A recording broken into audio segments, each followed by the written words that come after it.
54 বছর ইতিহাসে এটা সর্বপ্রথম এটা আরেকটা ইতিহাস বাংলাদেশে সৃষ্টি হলো। বাংলাদেশ সরকারের বর্তমানে মাননীয় প্রধানমন্ত্রী জনাব তারেক রহমান এদেশের ইমাম, মুয়াজ্জিন, খাদেম, পুরোহিত, সেবায়েত সহ এদেরকে সম্মানে বাধা দিয়েছেন, এটা আমরা অত্যন্ত আনন্দ চিত্রে গ্রহণ করেছি। এটা রাষ্ট্রীয় কোনো অনুদান না। আমরা যেহেতু মসজিদ মাদ্রাসায় খাদেম হিসেবে কাজ করি, এটা তিনি আমাদের প্রতি সম্মান দেখিয়েছেন যে আমরা অনেক কষ্ট করে মসজিদের ইমাম, মুয়াজ্জিনরা মসজিদ পরিষ্কার করে, আজান দেয়, নামাজ পড়া, এদের নির্দিষ্ট কোনো হারে কোনো মসজিদ থেকে সবসময় বেতন দিতে পারে না।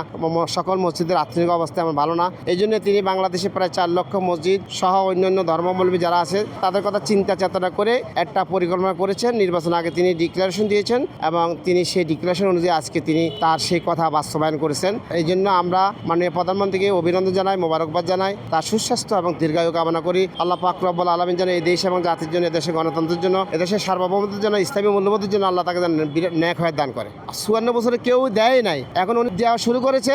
আশা করি উনি মসজিদের জন্য এবং মসজিদের ইমাম, মুয়াজ্জিনদের জন্য, খাদেমদের জন্য, অন্যান্য ধর্মাবলম্বীদের জন্য একটি বিধান করবেন। অবশ্যই একটা বিধান করলে মসজিদ কিভাবে নির্মাণ হবে, কোথায় মসজিদ নির্মিত হবে, কাজ জমিতে হবে, কিভাবে হবে, ওরা ওয়াকফ করতে হবে, সব কিছু মিলেমিশে, এবং বাংলাদেশে অসংখ্য ওয়াকফ স্টেট আছে, সেগুলো কিভাবে পরিচালিত হবে, সব কিছু ওয়াকফ এবং মসজিদ এবং অন্যান্য ধর্মাবলম্বীদেরকে নিয়ে যদি একটা বিধিমালা করে রাষ্ট্র, ওই বিধিমালা অনুযায়ী মনে করেন সমস্ত ধর্ম উপাসনাগুলা, মসজিদগুলা এবং ধর্ম উপাসনাগুলো চলবে। মাদ্রাসার বিধান আছে, আমরা প্রাইমারি স্কুলের বিধান আছে, তাহলে মসজিদের জন্য একটা বিধানটা করা উচিত আমি মনে করি। তাহলে মসজিদের ইমামের বেতন কত হবে, মুয়াজ্জিনের বেতন কত হবে, খাদেমের বেতন কত হবে, খতিবের বেতন কত হবে, অন্যান্য পুরোহিত যারা আছে তাদের বেতন কোথায় হবে, বিধানের মধ্যে সবকিছু চলে আসবে আশা করি ইনশাল্লাহ। আশা করি সরকার এই বিষয়ে চিন্তা করবেন, চিন্তা করে একটা বিধান করবেন, তখন বিধানের মধ্যে সবকিছু আমরা পেয়ে যাবো ইনশাল্লাহ। ভাতা তো বড় কথা না, আমাদেরকে প্রতি যে সম্মান দেখিয়েছেন, যে সম্মান দিয়েছেন, 54 বছর ইতিহাসে এটা সর্বপ্রথম এটা আরেকটা ইতিহাস বাংলাদেশে সৃষ্টি হলো। যেন 1971 সালে একটা ইতিহাস সৃষ্টি হয়েছে, এরশাদ সরকারের পতনের পরে একটা ইতিহাস সৃষ্টি হয়েছে,